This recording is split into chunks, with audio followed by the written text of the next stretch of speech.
You want to own a laundromat. You find a corner unit, fill it with machines, and let the coins pile up while you sleep. No boss, no employees, no inventory losing value on a shelf. Just a room full of steel drums working around the clock. You've heard this pitch before. Laundromats are one of the most recommended businesses on the internet. Every passive income video, every side hustle forum, every escape the 9-to-5 conversation. And on the surface, the logic holds. People will always need clean clothes. Roughly a third of the population rents, and many of those rentals have no in-unit laundry. Demand is stable, recession-resistant, and immune to the next app. So what goes wrong? Here's the answer, and it's the most important sentence in this script. You are not buying a laundry business. You are buying a utilities business that happens to have washing machines in it. Once that clicks, everything becomes predictable. Every margin, every failure mode, every reason profitable-looking laundromats quietly close after 18 months. The people who understand it before they sign build boring, durable businesses. The people who understand it in month 7, staring at a gas bill they didn't budget for, sell at a loss to the next person who watched the same video. A laundromat isn't one business model.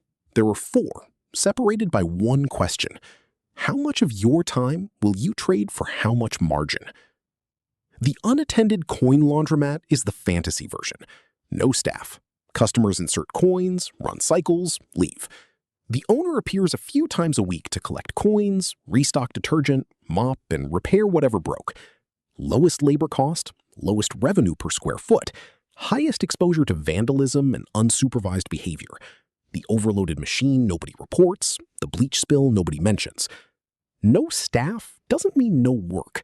It means the work waits for you and accumulates until you arrive. The card-based, unattended laundromat is the same skeleton with a different nervous system.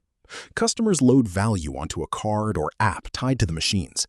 Higher upfront cost, and in return you get what quarters never gave you: data. Real-time visibility into which machines are running, which sit idle, how many cycles each completed today, and which units are throwing error codes that signal imminent failure. You also kill the coin economy. No change machine to stock, no vault to break into, no trips to the bank with 60 pounds of quarters. The attended laundromat puts staff on site during business hours. They keep the floor clean, help customers who can't work the equipment, intercept complaints before they become 1-star reviews, and run the wash and fold counter. This model ends the passive income story completely. It's also where the real margin lives. The hybrid is attended at peak with wash and fold, card-based self-service overnight, a delivery route on top, and commercial accounts filling dead midweek hours. This is what serious multi-location operators build toward. It's a small logistics company that happens to own laundry equipment. 4 businesses, 1 sign out front. The model you choose on day 1 determines every number that follows. Buying existing is faster. You inherit a customer base, equipment already bolted down, a negotiated lease, and revenue history you can inspect. You also inherit everything the seller didn't mention: the washer throwing fault codes for 6 months, the drain that backs up when it rains, the water heater 15 years into a 12-year life, the clause letting the landlord recapture the space on 90 days' notice. Faster is not safer. An existing laundromat trades for $50,000 to $500,000, valued at 2 to 4 times annual net income. A shop netting $60,000 lists around $180,000. One netting $150,000 asks $450,000 or more. Multiples land low when the lease is short or competition is close, high when the lease is long and the location is defensible. This is exactly why the trap works. The entry price is low enough to feel manageable, cheaper than most franchises, most restaurants, most manufacturing. The first year is where the education happens. Building from scratch requires $200,000 to $500,000. Here's where the money goes, and note how little of it is machines. Lease deposit, 2 to 3 months rent upfront. On 2,000 square feet at $20 per square foot, that's $40,000 annual rent and a $6,600 to $10,000 deposit before you order a single machine. Many landlords also want a personal guarantee, which quietly converts business risk into personal risk. Floors and drainage. Commercial front loaders weigh 300 to 500 pounds empty. Loaded and spinning, they generate vibrations standard retail flooring isn't built for. You need reinforced concrete or a subfloor upgrade, plus floor drains rated for high volume flow so that overflow, leaks, and runoff have somewhere to go. $8,000 to $20,000 before any other work begins. Plumbing is the largest single build-out cost, and the one first-timers underestimate most severely. Every washer needs dedicated hot and cold supply, plus a drain connection. 30 machines means 30 supply runs and 30 drain runs from a central manifold. If the existing plumbing sits on the wrong side of the space, the runs get longer and the cost climbs fast. $30,000 to $80,000. Electrical. Commercial dryers run on 240-volt circuits, one dedicated heavy-gauge circuit per machine. 20 dryers means 20 circuits from a panel most retail spaces can't support. The building service may need upgrading at the street, the panel may need replacing, then conduit gets run and everything has to pass inspection. $15,000 to $40,000. Gas and venting catches everyone mid-build-out. Commercial dryers run on natural gas in essentially every laundromat that intends to stay profitable. Electric dryers work, but their per-cycle cost is the difference between a thin margin and no margin. Bringing gas into a space never designed for commercial laundry usually means a new line from the street meter, a meter upgrade to handle 20 simultaneous dryers, and commercial venting for every machine. That last part deserves a full stop. Each dryer requires its own dedicated, unobstructed vent to the exterior. You cannot share vents. Shared venting is a fire code violation and a lint hazard that fire marshals and insurers both take seriously. 20 dryers means 20 individual vent runs penetrating a building never designed for them. $20,000 to $50,000. Now the equipment, the number everyone asks about first and not the most expensive part of opening.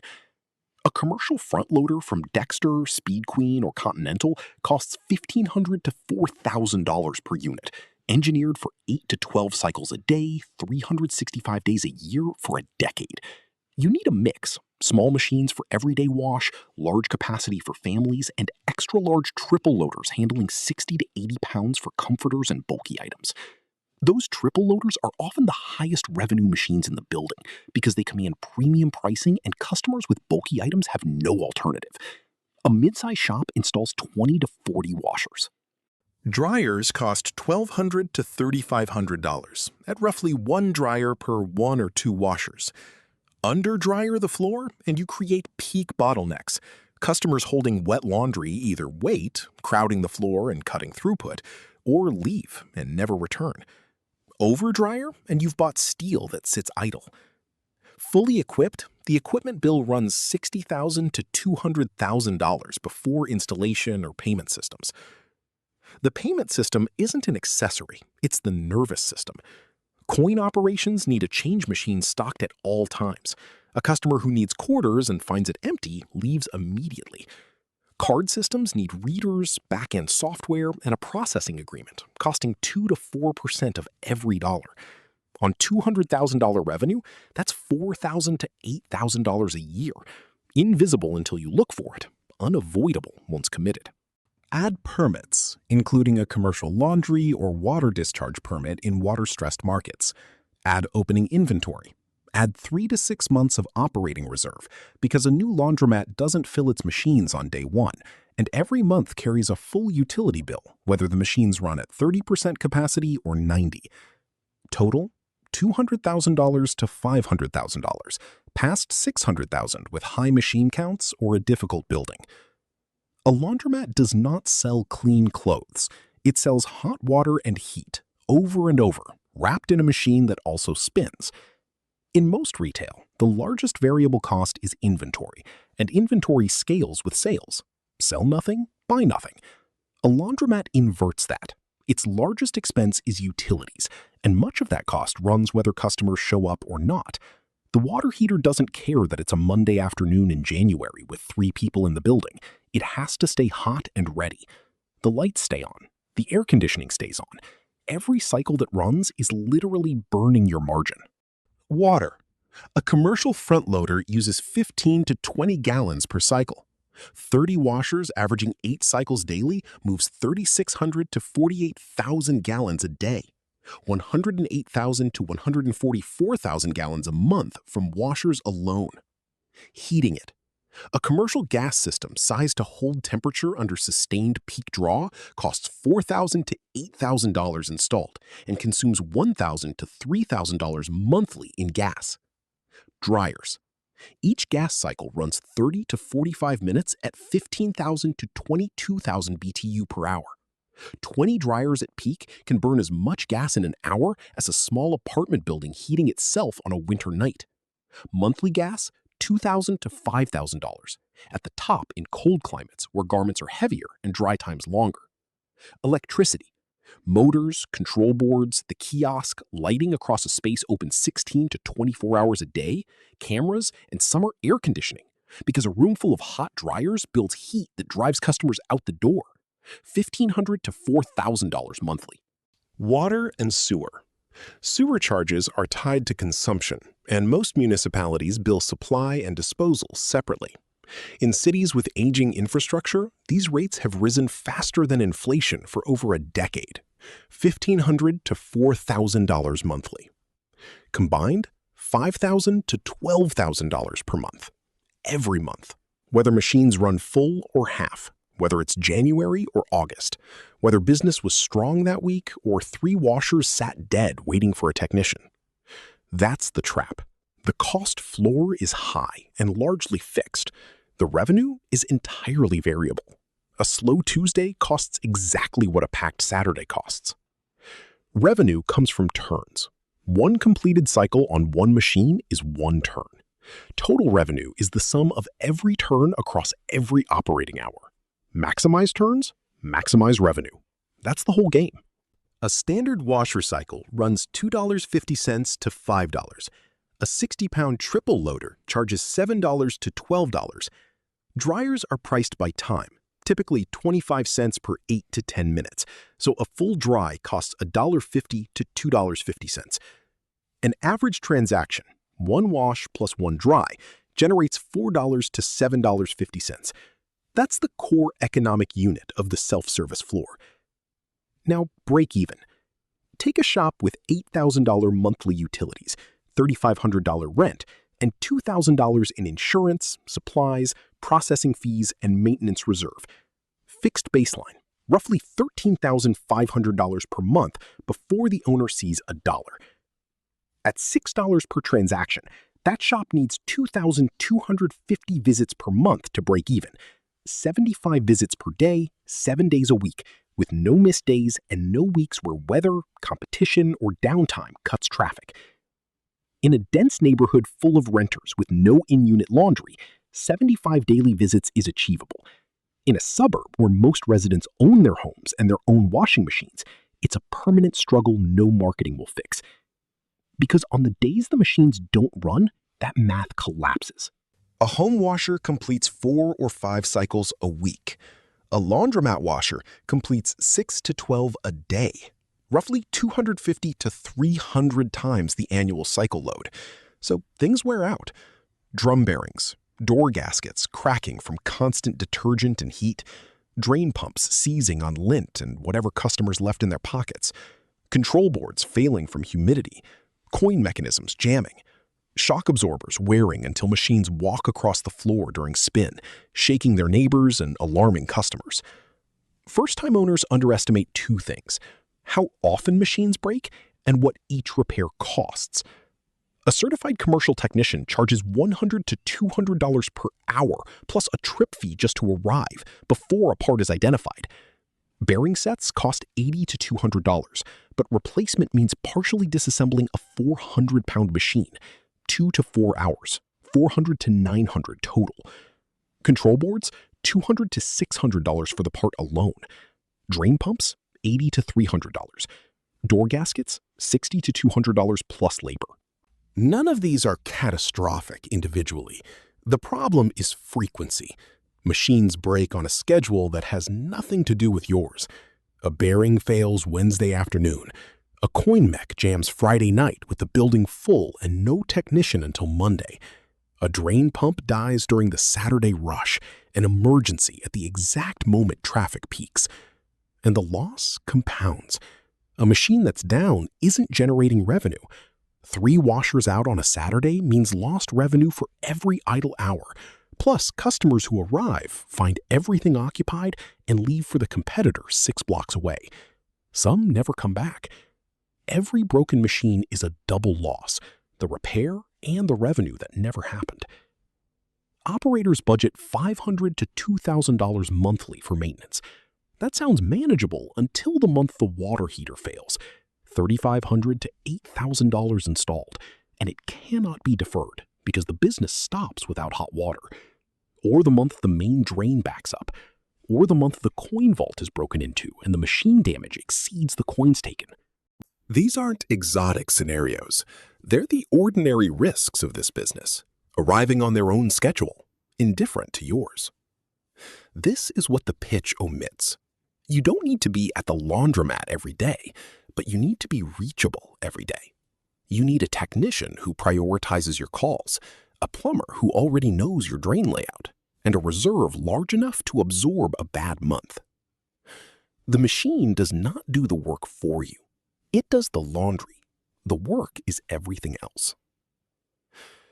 Now, the failure mode specific to laundromats, which kills healthy businesses cleanly and without warning. The lease. Industry data consistently shows roughly 80% of a laundromat's customers live within 1 mile of the building. That's the entire addressable market, not the city, a 1-mile circle around your front door. So the composition of that circle, renter density, in-unit laundry nearby, resident income relative to your pricing, walkability, parking, sets your revenue ceiling more decisively than anything else. You cannot market your way out of a bad location, and you cannot discount your way to profitability in a neighborhood that doesn't support the model. And unlike almost any other retail business, everything you built into that location is immovable. The floor drains, the plumbing manifold, the gas lines feeding 20 dryers, the upgraded panel, the anchors sunk into reinforced concrete, the 20 vents punched through the exterior wall. All of it belongs to that building permanently. So when the lease expires and the landlord raises rent 35% because the neighborhood gentrified around you, or declines to renew because a national chain wants the space, your options are to accept the terms or abandon every dollar of infrastructure. The $300,000 build-out stays in the building. You leave with machines, and even those are expensive and difficult to move and reinstall. This is the most common reason profitable laundromats are forced to close for reasons unrelated to equipment. An operator can run an excellent business, achieve strong volume, and watch it become unviable overnight when a renewal arrives with numbers the business can't carry. Experienced operators treat lease negotiation as seriously as equipment selection. 10-year initial term minimum, 2 5-year renewal options with defined escalation caps, right of first refusal if the landlord sells, explicit language on tenant improvements, and an exclusivity clause preventing a competing laundromat in the same center.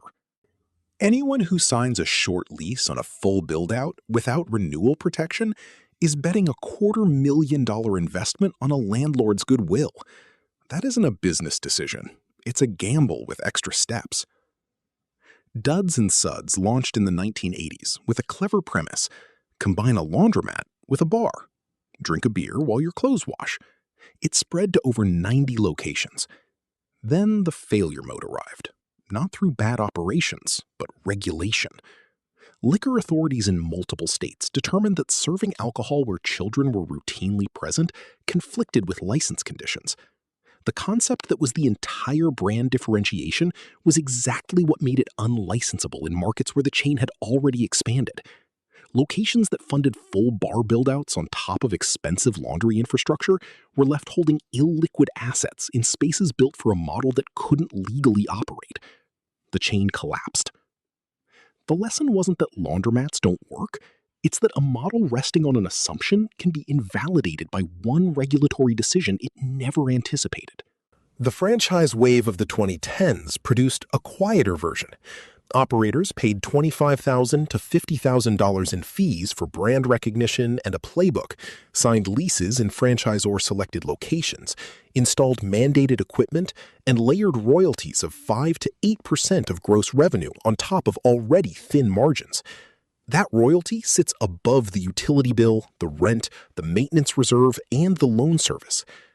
When utility costs climbed in 2015 and 2016, locations that were marginal at normal rates became unprofitable at elevated ones, and operators couldn't price their way out because their customers were price-sensitive by definition. An extra dollar per cycle isn't a minor inconvenience to someone already spending $8 to wash and dry one load. It's a reason to drive to the cheaper place and never return. Locations closed.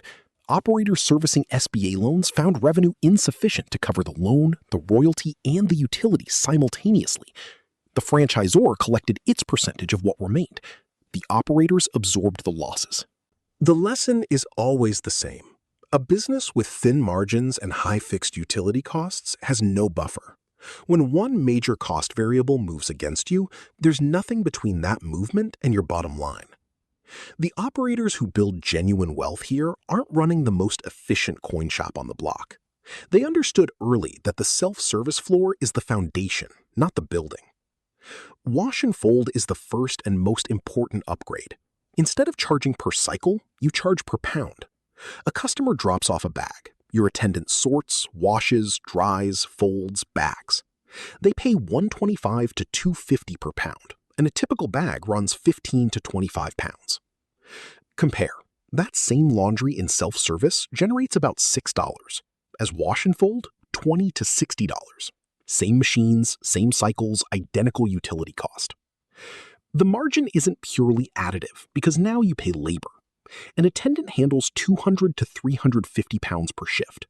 At $175 per pound, a 250-pound shift generates $437 against $96 to $144 in wages.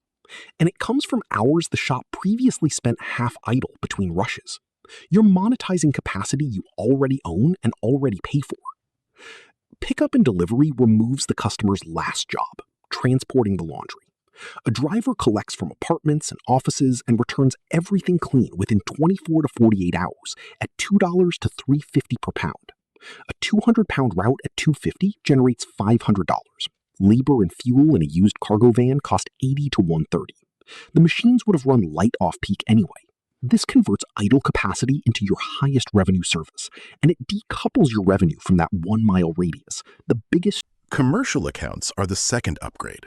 Hotels, gyms, restaurants, spas, medical offices, short-term rental managers, any business generating textile volume needs laundry handled and doesn't want to own laundry infrastructure.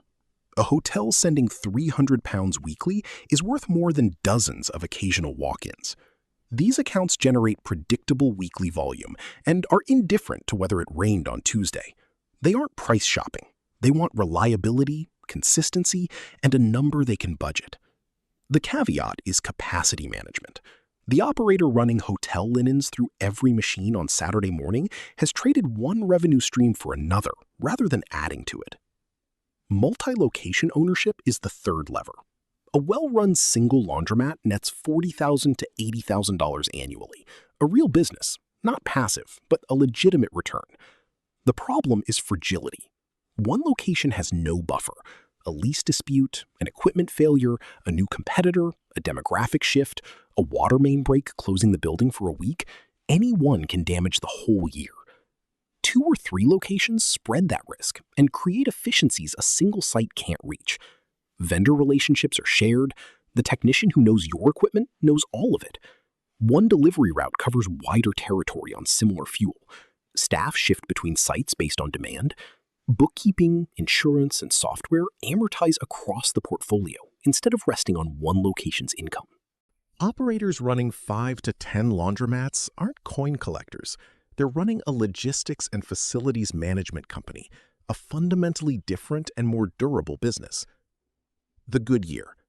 You acquired an existing shop in a dense urban neighborhood, High renter population, limited in-unit laundry nearby, no direct competitor within a comfortable walk. Equipment solid at closing. 8 years remaining on the lease with 2 5-year options and an escalation cap. In year 1, you added attended wash and fold at peak, trained 1 reliable part-timer, and signed a fitness studio sending 150 pounds weekly. Self-service generates $120,000. Wash and fold plus the commercial account adds $55,000. Total revenue, $175,000.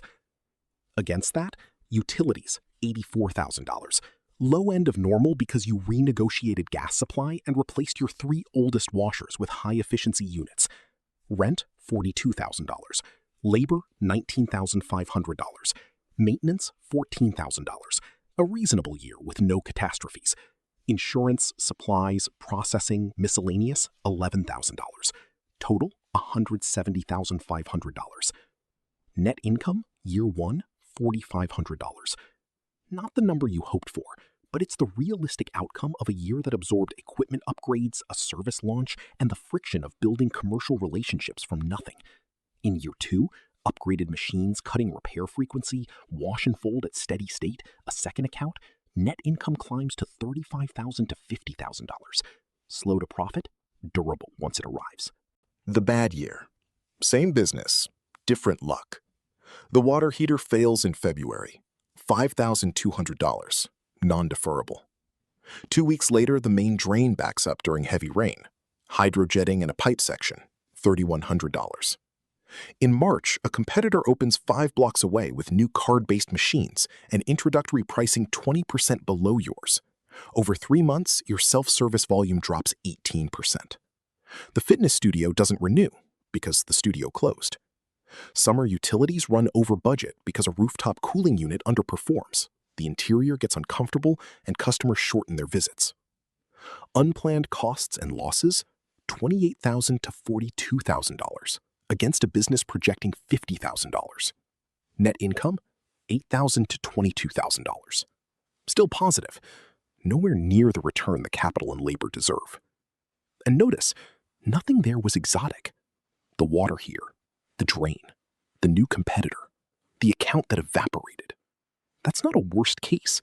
That's the normal texture of a year in laundromat operations. The difference between operators who build something durable and operators who sell at a loss 2 years in is almost never intelligence and almost never effort. It's whether they understood what they were buying before they signed the lease. A laundromat is not a vending machine you check on Thursdays.